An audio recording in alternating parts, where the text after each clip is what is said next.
pants. Good job. And your hair, I like it. Oh, me? Oh, stop. Yeah, I cut it myself. Yeah, I picked it up while in quarantine. And you thought you could just sneak right in here without me noticing, but I see you. I see you. Folks, let me welcome you to the premiere of City Tales Storytelling Online Edition. My name is Shay, M. Shay, and I will be your MC. That's my turntable. I'm full-time faculty in communication studies and part-time heartbreaker this time of the semester, if you know what I mean. I eat broken hearts for breakfast. I hope you know what I mean. I hope that doesn't get misconstrued because, that would not be good. But, it's the end of the semester and a lot of relationships are coming to an end and it's bittersweet, We've spent the last 8 weeks to 4 months even trying to make this long distance relationship work. Boy, has it felt like work. There were some good moments. I'll admit that. Yeah. Good moments. Yeah. I mean, for one, this right here, this is a great moment. This is a great moment. I am so excited for this moment because this is our first show since going on a hiatus last March 2020. Can you believe that it's been over a year, 15 months to be exact, since we've transitioned online? I could never have imagined this outcome. And so much has come out of this experience. Am I right? Come on. City Tales is streaming online right now, giving greater access to our community. I love that you are joining us for an hour of stories. And I am so grateful that our very own students and faculty are being the bold storytellers that they are and helping us to make City Tales the campus event to bring us together. As you know, the theme this year is Hindsight is 2020. The stories you are about to hear involve looking back at events and having a clearer understanding of it. I have a special lineup for you, so let's not waste any more time and kick off the show with our first storyteller. Lane Iguden is a professor in the English ESL department. The story he's about to share was actually published in The Citadel, LACC's annual literary journal. All writers of all genres are encouraged to submit for a possible publication. Attention past and future Citadel writers, want to voice your story on the City Tale stage?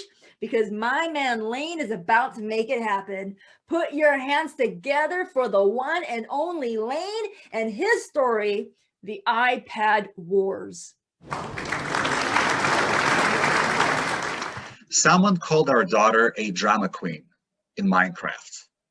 She was playing on the server with an avatar when the conversation turned to going somewhere. Going where exactly? I asked. He didn't say.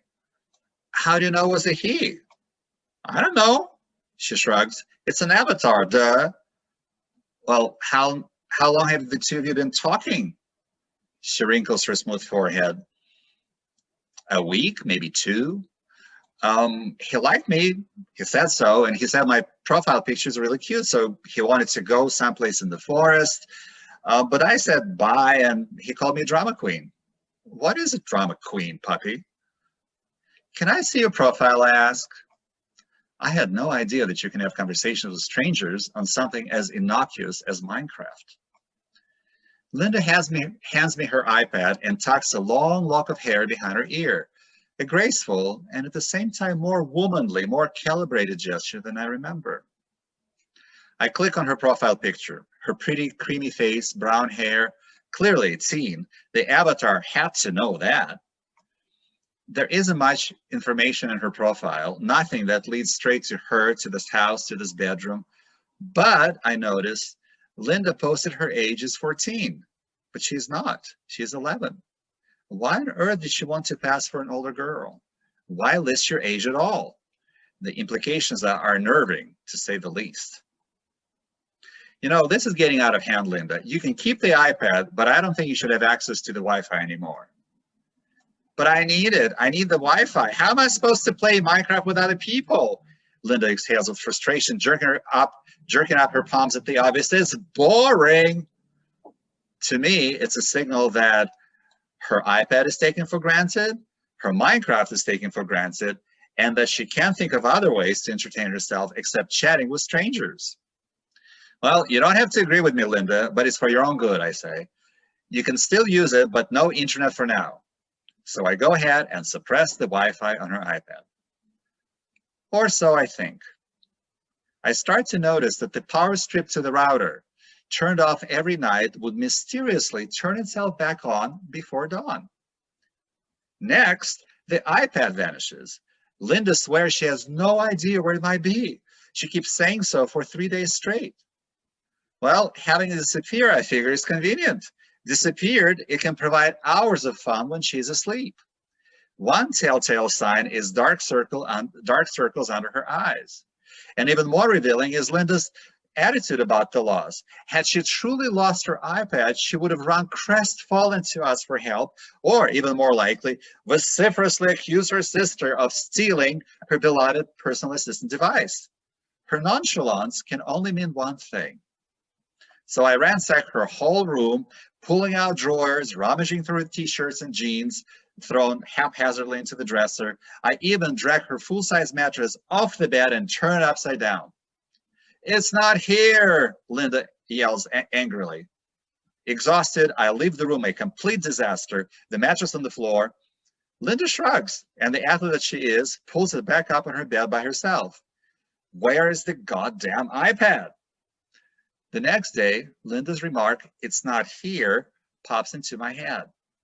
What did she mean by not here?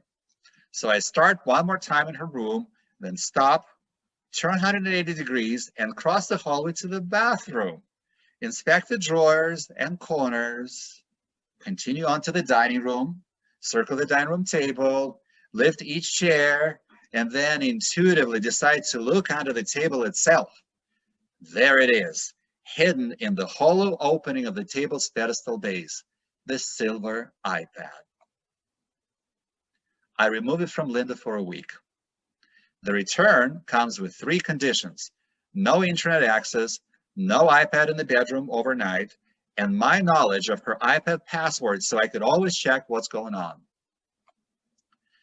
Holding the iPad in her hands delicately, like a holy relic, Linda accepts her partial loss of privileges without rancor. Every night after school now, she plays quietly the downloaded games and releases the iPad to me when it's time to go to bed. She finally learned that having an electronic device is a privilege, not a right. Or so I think, until casting a casual glance at her screen, I spot the Wi-Fi bars pulsing at the top of the screen. She's not supposed to be on the internet. I had erased the router sign-in, and now it has magically reappeared. I am no techie whiz, but this time I consult the internet and learn how to make the iPad forget a network for good. I try it out while Linda's at school. It works. The Wi-Fi connection is gone, and it stays gone. For a couple of days, Linda keeps playing Minecraft and Candy Crush like nothing happened. Then an email pops into my inbox. Your Apple ID password has been successfully reset. Successfully, huh? I know I haven't changed it. I can't even remember what it is. Linda is at her sports practice. I log into her iPad and then watch it log effortlessly into our Wi-Fi router. Well, so much for the forget a network trick. With a reset Apple ID, I discover my daughter has opened her own Gmail account, started to communicate on FaceTime and iMessage, signed up for Facebook, minimum age be damned, and even posted some homespun videos on YouTube. While her browsing choices have been harmless, Minecraft videos, epic fails, and other such inanities, what I'm staring at is a parallel life my 11-year-old has been leading behind her bedroom door. For an instant, I feel the ground slipping beneath my feet while my head is flooded with worry, with questions. Why would she want this second life? Are we such oppressive, controlling parents? I certainly never thought so. What else has she been hiding? Is this the worst she's done? I begin to see that I'm not going to have any answers to any of this. But in the meantime, a more pressing question comes, which is what to do next, now that I know. Take it away from her once and for all? Threaten with consequences?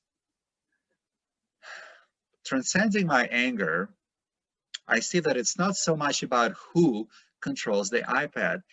It's about a young person wanting to have a life of her own, while we, her parents, are afraid of the boundless, dangerous world waiting for her out there. We want her to develop a sense of caution before she plunges into it headlong. And these iPad repossessions and returns are just the tools to guide her. Ultimately, though, Linda is the one who'll need to find her balance in the world, both real and virtual. She stands before it young and inexperienced, and we can only do our best to help. And part of it is going through the cycle as many times as it'll take. Thank you for listening.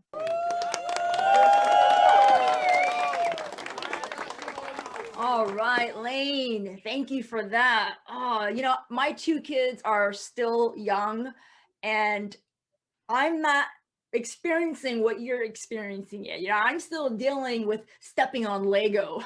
I can't imagine having to deal with tween hormones. And frankly, if karma is going to get me, it's going to get me when my kids are teenagers because I was an asshole. Yeah. Speaking of being an asshole, our next storyteller is not one at all, complete opposite. But her story contains what some might consider assholery behavior. I'll let her tell you more about it. Put your hands together for Annie and her story about the day she lost her shit and the Whole Foods parking lot. Take it away. The setting was the Oxnard Whole Foods parking lot just off the 101. My husband, my son, and I were on our way to Ojai to spend Thanksgiving, this past Thanksgiving 2020, with some friends. We got tested. Everybody was negative. We were like, we got to get out of the city, get away from LA. So there we are. We're rolling into the Whole Foods parking lot. The background is on me. I'm super stressed out. I am taking 12 units at LACC, including chemistry, which is really one of the hardest classes I've ever taken. Statistics, pretty damn hard too. And nutrition, which was not as hard, but, you know, work. And I'm just mega stressed out. I've got a 7-year-old in first grade that's Zooming into school every day. So homeschooling him, you know, it's like coming up on whatever, 9-10 months on the pandemic beginning, and I haven't seen my family in eons. And anyway, all of this to say, recipe for the perfect stressed out disaster. So back to rolling into the parking lot. We roll in.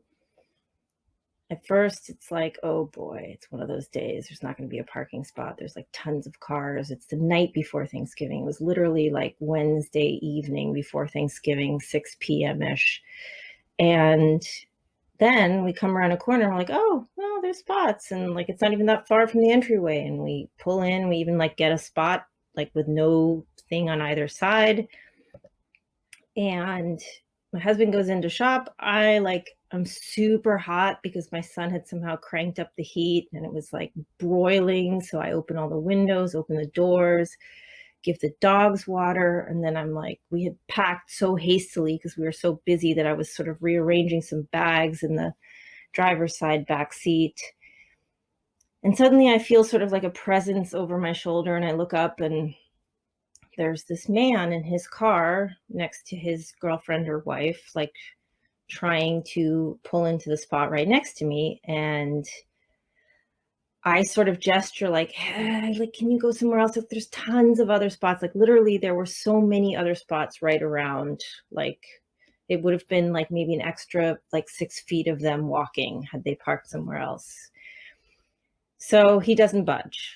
So then I sort of like walk over, I put my mask on, and I'm like, there's so many other spots. Can you just park somewhere else? And then he proceeds to say, you should be more considerate. And then the rage just came out, and I was like, F-U-C-K off, fuck off. I'm not sure if I'm allowed to say that. And he pulls away and parks somewhere else. And it's kind of like I felt it, like it didn't feel like a victory, even though maybe it was like in that instance, but I was just so shaken. And then like my husband comes out of the Whole Foods like shortly thereafter, and the guy's like getting out of his car. They both are. And then he walks over to my husband. He's like, is that your wife? And he was like, yeah. And he's like, well, you should control her better. And so then my husband gets sucked into this whole thing, sort of emotional contagion-esque. And there's like in each other's faces, like, and I'm yelling, like, come on, let's go. Let's get out of here. Like, this isn't, sorry I started this. Finally, we leave. And I'm just like so shaken. I'm like, what the hell just happened? Like, what did I do? I can't believe I succumbed to that, to like parking lot road rage. I was just like ruminating, thinking the whole thing through over and over again. Like my husband kept yelling at me, like, we could have been shot. Like, you don't know, like people carry guns. Like that guy could have shot us. Like, and he has a point. Like, it's true. People do. I mean, it's so sad. Like this little boy just got shot recently due to road rage. Like it, so anyway, I just sat there running through it. I was physically like heart pounding, sweating, like everything. And I was just like going through all these emotions, like what an idiot I was, how disgusted I was at myself, how scared I was, how afraid. I mean, there was just so many emotions going through my head. And then we finally get to Ojai, see our friends, we each get served a glass of wine, and we sit down, and I'm like, I got to get this story off my chest. So I tell my friends the story, and they thankfully listened. And then they had their own stories of how they got completely angry at complete strangers, which was really made me feel a whole lot better. So in conclusion, I learned that it's best not to yell at a complete stranger. You really could get hurt. It's not worth it. But, I also learned that other people, that this stuff happens. My friends each had their own stories about how it had happened to them. So I don't know. I think it's just about maybe sometimes you don't go to a Whole Foods when you're super stressed out and like at the edge of your nerves. Like maybe you just don't go to Whole Foods. You just don't go. And I was there with you in that parking lot. I get it. Oh, I get it. And your husband is right. You never know if someone is going to lose their shit at the same time. And there are some crazy shut your mouth people out there. But sometimes it's hard to keep it together. Yeah, sometimes it takes an enormous amount of energy to put up with people's crap. So you want to know what helps me remain calm?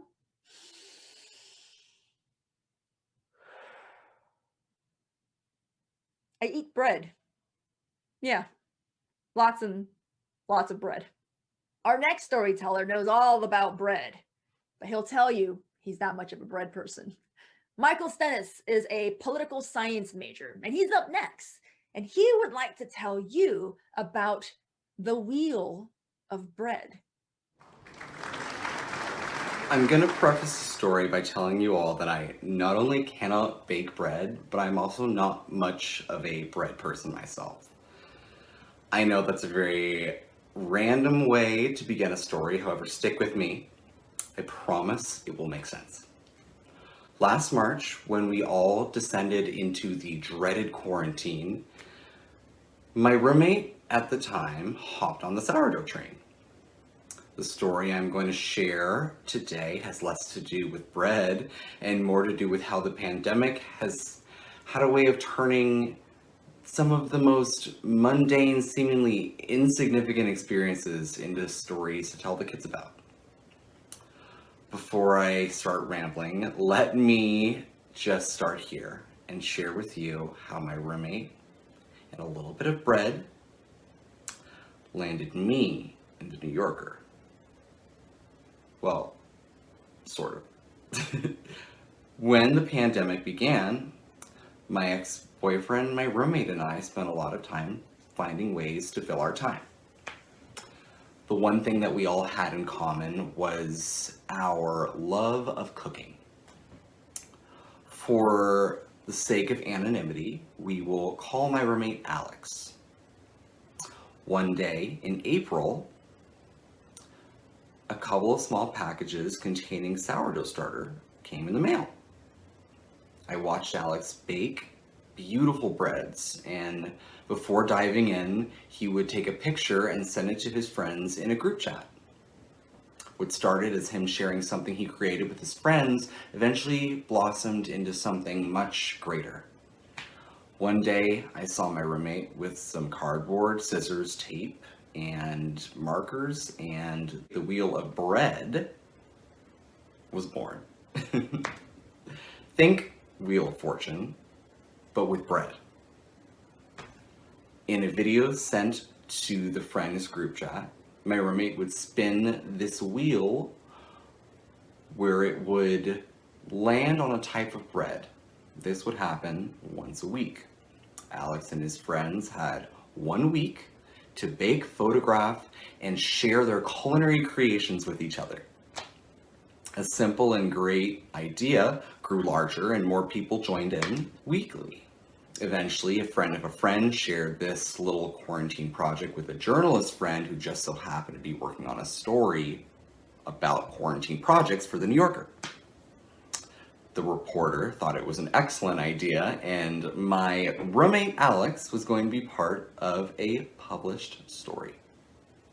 Now get ready, because this is the part where I come in. The New Yorker wanted a picture of Alex with his wheel of bread as a reference to go along with the story. Being the best photographer in the house, as well as the only other person in the house at the time, he asked me to take his photograph. A couple weeks later, and now I am able to say that I have a photograph in the New Yorker. Their online edition, but still counts, right? I know you're probably thinking how anticlimactic that story was. You're also probably concerned about how much time I've spent inside, but I think there's something bigger going on here. For a year, we've been confined to our homes, unable to take part in the activities we came to rely on to keep us connected to one another. A party, a vacation, a dinner with friends, all off the table. I know in my experience, these missing social events had a profound effect on my mental health. I never really considered myself a super extrovert, but after a year of insufficient power in my social battery, I was looking for new ways to recharge everywhere. That brought me to the kitchen. This little story, to me, shows how humans can turn even some of the most boring subjects like bread into a cultural moment. I might have been a little stir crazy, but I think it's pretty amazing. I'm also in the New Yorker now. Thank you guys so much. Dang, Michael, now you have two brags. Your photograph of bread was in the New Yorker, and your story about bread is on City Tales. And I don't know about you, but I think the latter is way cooler. So about them quarantine projects, what was yours? I'll tell you mine if you tell me yours. I'll just tell you mine. My kids started a YouTube channel. Yeah, it's called Rainbow Hustle Fitness. Like and subscribe. I'm trying to get them to pay for their own college education, you know what I'm saying? Unless it's totally free by then, in which case, mama daddy needs a vacation. And our next storyteller knows all about vacations. After all, she is the most famous storyteller who's ever stepped foot on the City Tales stage. Our very own from Armenia. Put your hands together for Gayane Aslamasian and her story about fame and misfortune. Hello, I am Gayane Aslamasian and I came to this country hoping to start a family. In my country, I was one of the most famous TV presenters and actors. I worked for the country's leading television companies. Many times, my works as an author and director was recognized as the best at international competitions. I have been on many television series and on glossy magazine covers. At some point, when it seemed to me that everything was already in order in my family, because my mother is an artist and she needed special conditions and my son studied in China, I thought that I could take care of myself. And so I loved the person who had been seeking my attention for 10 years to come into my life. Having arrived here, I found myself in a situation far from me and my worldview. 2 weeks after my arrival, problems began that alerted me, but I didn't see the full depth of what was happening because it was a different world, unfamiliar to me. Finding myself in another country with laws and mentality unfamiliar to me, I completely entrusted my life to my boyfriend. Everything changed somehow imperceptibly. However, after some time, I realized that I was completely isolated from society. I didn't work, I didn't practically leave the house, I didn't meet with anyone without him, I didn't go to fitness. People began to forget me in the professional world, but at the level of everyday life, I became more interesting to people. Per appearances, discussion to clothes, houses, yachts. However, no one knew that our difficulties crossed the line because I always smiled, no matter how much it hurts. Probably almost 10 years of professional experience working live on the morning show. After all, no one is interested in how you are. Everyone needs to start the day with a smile. The last point for me was the arrival of the FBI in our house, and I learned that a jeweler and former owner on the best clubs was smuggling drugs to Australia. It was about tens of pounds. My world has finally collapsed. I decided to take my fate in my own hands. My son was already here and we just left home. It is very difficult to be in another country without knowing the language, without work, without money, without anything. Plus, being famous in your community doesn't work. People love to discuss other people's lives, especially if they are famous and especially if they stumble. For about a year, no one knew that I had left and that I was living in rather difficult condition. They discussed me and drew the wrong conclusions from which it hurt me. Deciding to end everything, I said on the air that for years now I have been trying to build my life on my own. I thought it would stop this discussion, but it turned out differently. A new wave of negativity went in my direction. It was especially intensified because of my political views. After the Velvet Revolution, people didn't understand why I didn't accept a new leader. Plus, I was accused of having a good life on drug money. Probably for the first time it was then that I learned how evil people can be. So I was again at the beginning of the path. Likely, I have good friends and family. They helped me overcome not only financial but also psychological difficulties. It wasn't easy. It was a time to test friendship and right relationships. However, it was at this time that I became convinced that there are also many good people.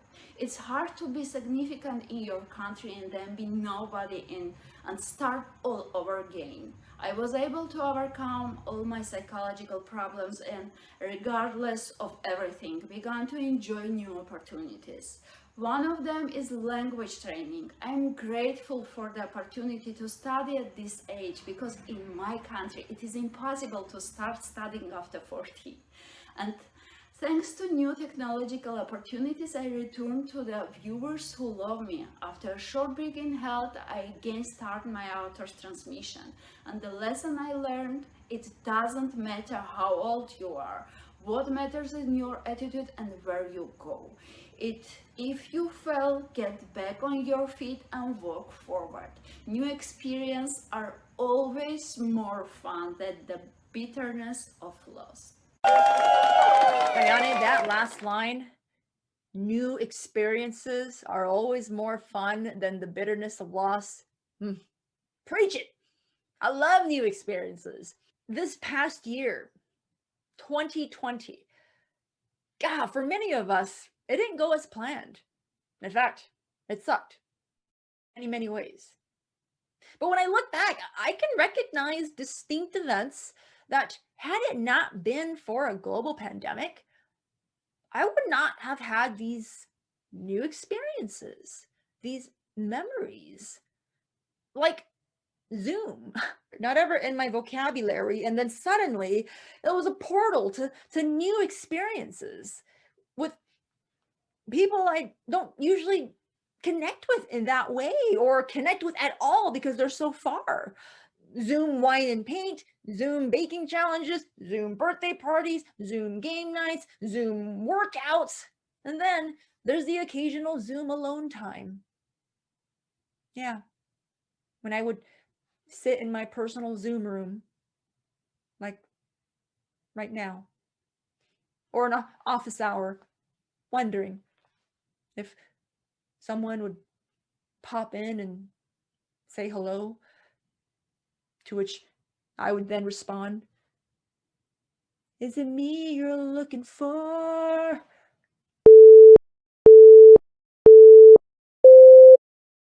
Hello, is it me you're looking for? Welcome back. How are you liking the show so far? We're halfway through, and I just gotta say, I love it. I love City Tales for what it is, a space where your story, your experience, your voice matters. And we need to be willing to listen to each other, listen to learn, listen to grow. Here, you see this? This is my heart growing for you. But seriously, here at City Tales, we don't just tell stories to inform, persuade, or entertain. Com 101, where are you at? But we also tell stories to heal, to unite, to protest. I cannot contain my excitement for our next storyteller. Naima Payne, also known as Coach Payne, is professor of mathematics and the coordinator for staff and organization development here at Los Angeles City College.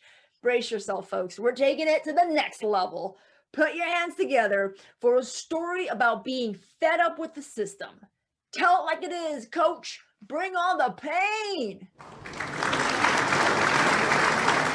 2020 was an interesting year on so many levels. Where do I begin and keep it under 5 minutes? Let's go back to spring 2012.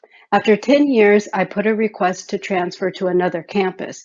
I was not happy. I was at a low point in my career. I was not provided the same opportunities as certain members of my department to teach upper division math courses such as the Calc series. Fast forward to spring 2019.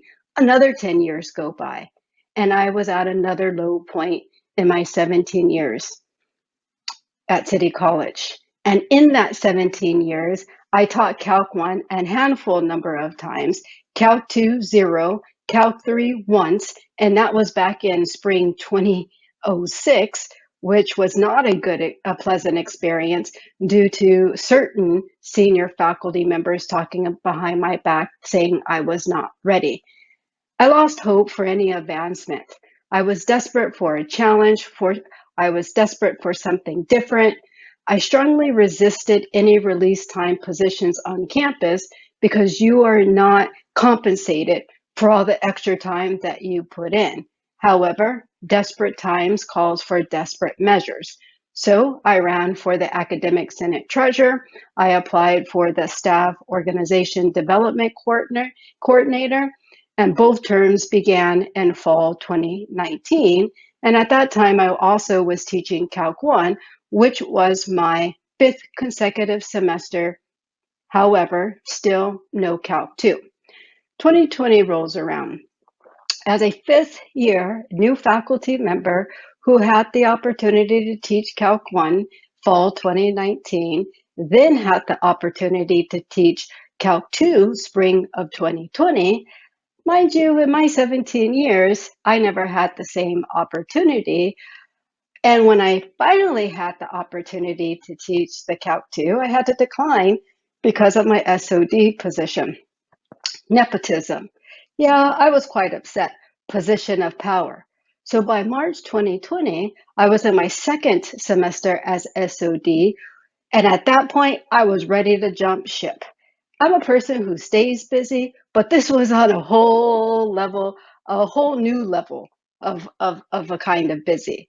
So in March 2020, I attended a PD conference. I was taking my mom to her infusion treatments. I was overseeing 13 new faculty. I went to Oceanside with the girls, and then I had another conference lined up. And that was just the first 2 weeks of March. So when mid-March rolled around and we were told to stay home, I was conflicted because on one side I was happy, but on the other side I didn't know what this meant. For the first 2 weeks, I was exhausted. I was thinking of how I was going to shift Calc 1 to online for the second half of the semester, but I was able to make some quick adjustments and I managed. I was lucky because I did have one of the Canvas courses under my belt.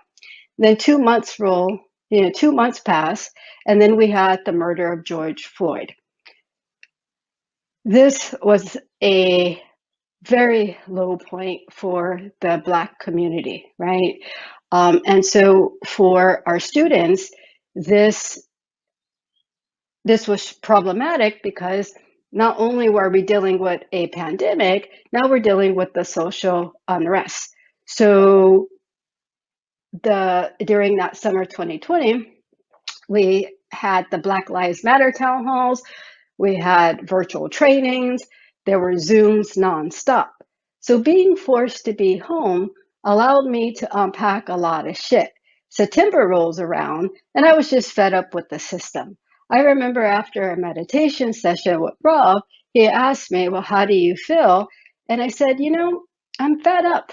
I'm fed up with the system that is based on power and elitism, a system that continues to allow cops to kill, a system that allows department chairs to assign classes as they see fit, a system that continues to allow nepotism. Yeah, I'm fed up and I'm upset. And as a person for marginalized groups, the injustices for marginalized groups continues. People are being killed based on the color of their skin. I remember watching Rodney King, what happened to Rodney King and the LA riots back in the 90s. History repeats itself, and that was what was occurring in the summer of 2020.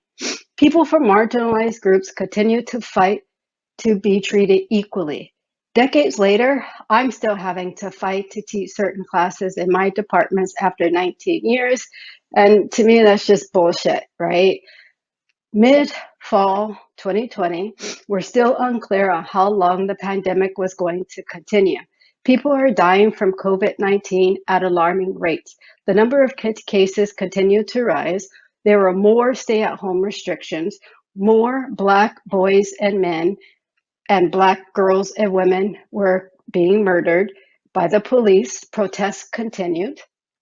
However, on a positive side, we elected a new president. We elected our first Black woman vice president, which provided me some form of hope due to our country that was surrounded by so much violence and hate. Angela Davis said, I am no longer accepting the things I cannot change. I am changing the things I cannot accept. My silver lining of 2020 is that it provided me a hard pause. It forced my ass to stay home.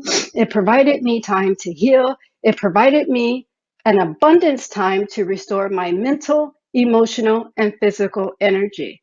Because I will not continue to sit on the sidelines saying and doing nothing with all the injustices that our students and I continue to experience. I will fight for all marginalized groups by using my voice. Thank you to all who have paved the way for me to continue this fight. SWAT, strong mindset. Strong women action team is how I move forward to continue this fight. Thank you. Boom! Boom! So what? Mic drop! Strong Women Action Team. You heard it right here, folks. Oh, Naima, thank you for sharing that. Thank you for bringing it, making it real. I love how our storytellers keep it real here at City Tales, because that's what we have to do. We have to keep it real. So often we go through the day, the week, just grinding, surviving. But what we need to do more often is thriving. You see what I did there? How can we become? How can we restore our energy? How do we do this while facing the realities of life, sometimes the cruel realities of life, with each other, with a team, an action team, SWAT, like superheroes for the soul? Our next storyteller has a lot to say about his own SWAT. Give it up for Jonathan Braun and his story titled Drugs, School, and Serenity. Hi, my name is Jonathan Braun, and I'm an addict and an alcoholic. I was born on January the 14th, 1988, in Albemarle County, Virginia, to two very dysfunctional parents. My mother did not want me, and my father, who I was given to at the age of 5, would rape me and molest me, and also lit the house on fire because he was in one of his episodes of paranoid schizophrenia. At the age of 5, I would be taken to foster care, where, when I look back on it now, it was probably one of the most happiest times of my life. It was very quiet, and at the time, I didn't know how to communicate with other humans, so I made up shadow people. Shadow people were weird. They didn't come close to me, and they would never talk because they didn't have faces. They would just float around aimlessly. And there were always lots of them.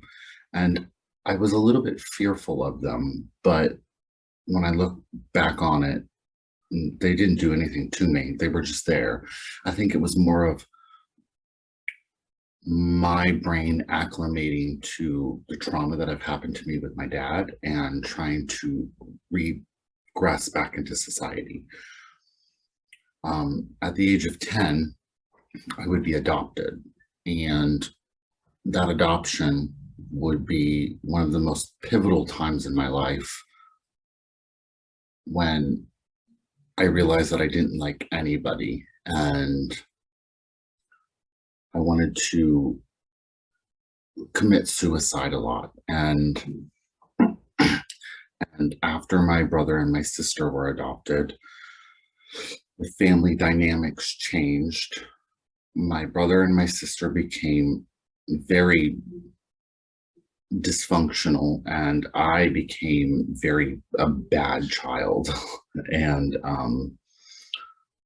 after that, my brother would be kicked out at the age of, I think it was 15. I was kicked out at 15, and my sister was kicked out at 16.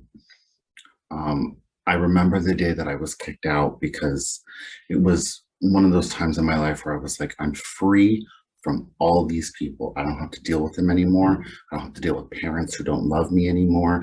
I don't have to deal with anybody. I'm free.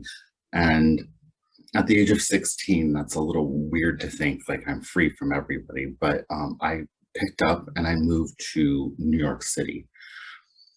And when that happened is when all my geographical started. So it was like New York City, Boston, California, and then lots of geographicals in between there, which is Huntington Beach, Carmel. I even did a stint in Mexico where they told me that I was going to be sold if I didn't leave. And I came back to Los Angeles and was getting my life together, and I found drugs and alcohol. And at that time, I really didn't know what drugs and alcohol were. I just knew that it checked me out of my mind and into a different world. And that would be the preface of most of my life today. I'm 33 and I've been battling with drug addiction for about 12 years now. And within that 12 years, I've been to many treatment centers, sober livings, detoxes, and it's been quite a ride. The last treatment center I was in was called Community Recovery Los Angeles. And at Community Recovery Los Angeles, the owner would be in January 2018, would be convicted of 30 counts of rape and sexual assault and giving people methamphetamine and heroin. And I was one of those people, and it was considered a cult. And living in that cult was very, for the lack of a better word, stressful. I came out once again not knowing how to live in society, just like I did when I was 5 to 10 years old. And I had to reacclimate myself back into society again. I lost all my ability to communicate with people because I was afraid of them. Living in a cult, there's like a group of people and you build this bond with them. But when you leave that bond, it's very tragic. And it's almost like what happened to my adopted parents, my biological parents. So the circle of life keeps repeating itself. And after that, there was a situation that happened where, because I was living in Malibu during the Malibu fires, the house burnt down. Now, when I look back on that, it's like the universe is always, your life always repeats itself unless you find a different path to go on to. So my life, that house burned down. The one in my childhood that I spoke about burned down. And everything is repeating itself again. And it took me the ability to ask for help. And in the year of 2021, I reached out to my professors and asked and told them that I needed help. And what came would be nothing but a miracle. My life was changed 100%. I immediately got into another sober living. I was getting better grades in school. I found that my life did a 180, and that's exactly what I needed. And during these past few months, I've had the ability to change my path in life so that it doesn't repeat itself again. And nothing's perfect, and I still have a wonderful life, but I find that life in general is pretty great now, and I'm succeeding in school, and there are a few opportunities that are going to open up for me in the fall, and I am changing the way my life is going. Jonathan, thank you for reminding us that while nothing is perfect, we can still have a wonderful life.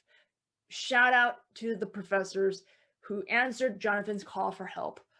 Asking for help is sometimes the hardest thing to do, but we have amazing people who work at City that want to help our students succeed.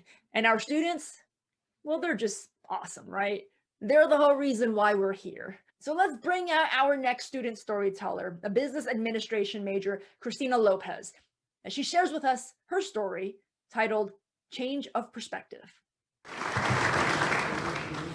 And I would like to share this quote with you. It's by David Foster Wallace, and it's pretty much one of my favorites. I have way too many.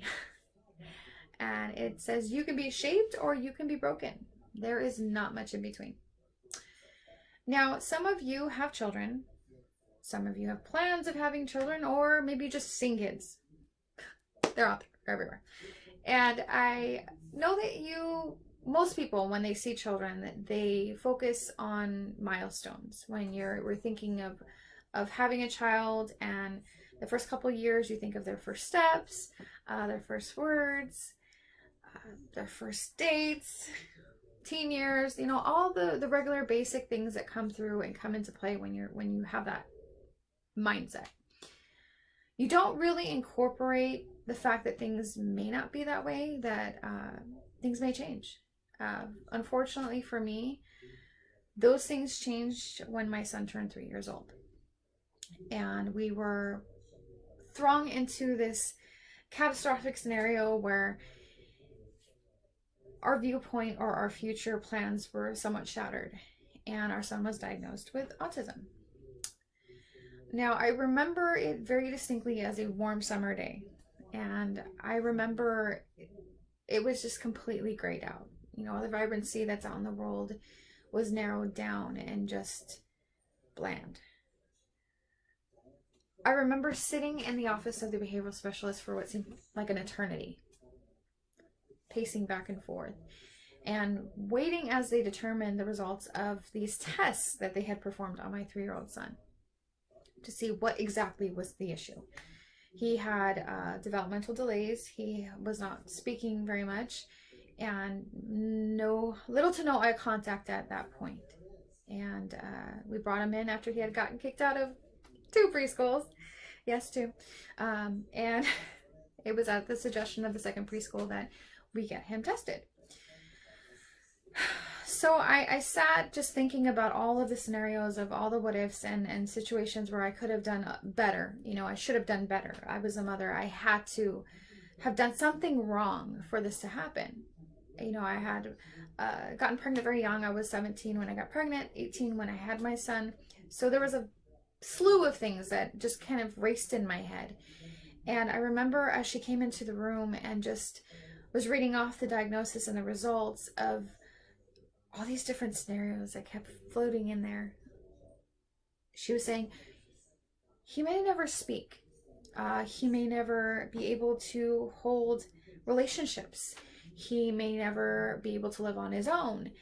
She said there's so many different things that we are not sure of what he's able to do, because it's such a vast diagnosis that there's no way to narrow it down until we see, and that time goes on. And I just remember thinking, okay, I can literally never die before him, because if I die before him and he can't help himself, who's going to take care of him? You know, all those things that a normal parent in a normal situation would not go through, because they don't have to worry about those things. It's just getting him till he's 18 and you're good to go, you know. But unfortunately, that wasn't the case. And those what ifs were just constantly racing. And I remember just looking in the back seat and thinking, he's so perfect. I can't imagine him not being able to live a normal life and not being able to have that satisfaction of relationships, or being able to live on his own, that independence, that freedom, you know. I looked to my then husband for some consolation or anything. Unfortunately, he was in a phase of denial and anger, and it was something that didn't really ever pass with the years after. And he just kept repeating that he's delayed, it's not a big deal, you know, she doesn't know what she's talking about. This is your fault. You should have worked harder with him. There's so many things you should have done differently. And of course that goes through your mind, but I learned a lot of things that day. I learned that my life, number one, was forever changed. Our future, mine and my son's, was forever changed, but it didn't have to be a bad thing, you know. Number two, I learned that I was pretty much in this fight by myself, and that's the way that God created it, and it made us stronger and more resilient. And number three, knowledge is everything. As a special needs parent, you have to understand that knowledge is essential. You know, researching through the years, finding out, you know, different resources and things that will help make his life simpler and him able to go ahead and function in this world. It's just so important to know. Just to know little things that have helped so much along the way. And I'm happy to report that my son is now turning 17, and I couldn't be more grateful for this journey that God put us on. His biological father is no longer in the picture. He never really did accept him for who he was, and he put a lot of very, very hard expectations on him through the years. But now he is blessed with an amazing stepfather who not only embraces his differences, he loves them like a father should. And I cannot be more proud of my son. He is actually going to college classes as well as attending high school, and he's able to function in life as much as good as possible, you know, and he wants to become a computer engineer. And it's after the years of reading up and learning exactly what autism meant for us, because it means it's something different to everyone. You know, we've become more successful. And I'd like to leave you with this other quote. And again, I love quotes. And it's kind of helped me through the different stages that we've gone through and the different hurdles that have come with being a special needs parent. And that's knowledge of what is possible is the beginning of happiness. And that's by George Santayana. I hope you enjoyed this narrative from me and a day in the life and my whole world here. So thank you so much for listening. Christina, thank you for sharing that story with us. And I'm so happy to hear about your son and your new and improved husband. I love quotations too. And that last one, knowledge of what is possible is the beginning of happiness. That's a great one right there. And it reminds us why we are here in higher education. We're all trying to find our way. If I may, I'd like to share a couple of my favorite quotations. Stories are memory aids, instruction manuals, moral compasses. And at any given moment, you have the power to say, this is not how the story is going to end. Our final storyteller, Daniel Ortiz, a business major, would agree. His story is only the beginning, even though it's the one we're going to end on. Let's give it up for Daniel as he talks about fear and risk. For as long as I can remember, I've wanted to leave a lasting legacy on the world. I've always wanted to be remembered for all the great that I could do, or that I never stood by knowing that I could do more. The greatest barrier to my success has always been, well, me. My greatest fear has always been failure. I remember senior year of high school and all my friends applying to universities in Davis, Sacramento, and San Francisco. I applied for none. One by one, all the people in my friend group got accepted into their school of choice, and if they didn't, they had other options. I've attended class after class, and just when I thought I could do this, I had this crippling fear that said, no, I can't. I can't succeed. So I would drop classes, or I just stopped going, period. I can't stand here and give you excuse after excuse, but at the end of the day, I was afraid of being rejected or not good enough. Not too long ago, I had a meeting with a professor about my grades. Walking into the meeting, I thought I would be reprimanded or just told that I wasn't going to pass the course. Instead, they told me, wow, I thought you would have been more involved in the class. I thought to myself, I made an impression. From the first day of class, they even recognized my name. And I have a pretty basic name. I thought to myself, wow, I was noticed. Maybe I really could do this. As we continued our conversation, I could hear the genuine disappointment in their voice. I can't describe the feeling of regret that I felt. As soon as I jumped off that call, I bursted into tears.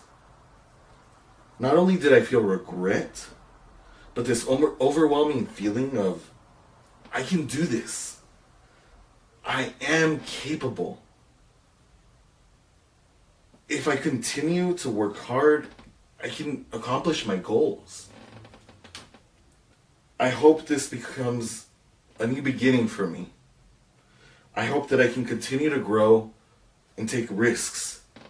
And even if I do fail, I can pick myself back up and try again. Thank you. I wish I could give you a hug. I'd squeeze you so tight. And you're right. Even if we fail, and some of us have failed remarkably, we can try again, right? With a little time, a little hindsight, we see that maybe it wasn't a failure after all. Maybe it was a turning point. Life is full of turning points. And I picture each of these moments with its own little prism, just floating in our consciousness. And if you look at it just like so, you can see the birth of a lesson, not to be realized until later. Each storyteller shared with you a prism in their life, and they brought with them colors we've seen and love, colors we never knew existed, and colors we want to begin using in our own life. I want to thank all of my stories from the bottom of my heart, past and present. Thank you for making City Tales one of my favorite campus events. And to future storytellers, I don't know who you are yet, but I want you to know you are a natural born storyteller waiting to be released. So, holla!